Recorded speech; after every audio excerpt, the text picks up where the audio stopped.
No ahojte, takže dneska mi tatino kúpil tieto brutálne dobré futbalové kartičky. Možno, že vy si hovoríte, motorkár a futbal?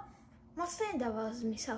No, ale ja som chodieval do Interu, takže som taký malý futbalista, sa dá povedať. A dneska si to spolu otvoríme. Normálne tuto môžete vidieť FIFA, to normálne tam je napísané, takže poďme to otvoriť. OK, takže prvá kartička je z Liverpoolu Alexander Arnold. No, dobre, to je nejaký asi dobrý hráč. Tati? Píše teraz neviem, či do Real Madrid.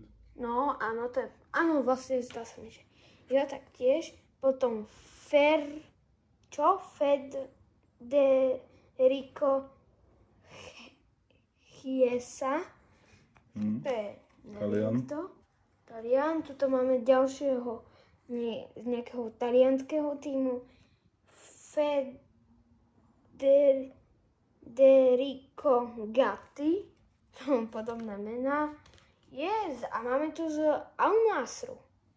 OK, a to je nejaký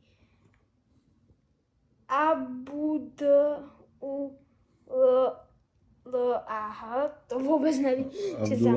Abdullah Al-Knajčo Ibari, to neviem, kto je. A máme tu Harry Kanea! Ty vrďo, Harry Kane, vole, zlatá kartička. To sa mi páči. Kámo, super, to sa mi páči. Potom tu máme nejakého tuto Varenne Zaire Emery, to je nejaký Francúz, OK. Nejakú kartičku má peknú. OK, to je dobrý. Tuto máme Cristian Romero.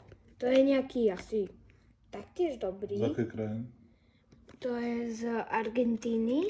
A potom tu máme Alphonsa Davies. To je... Čo je? To neviem, odkiaľ je. Kanada.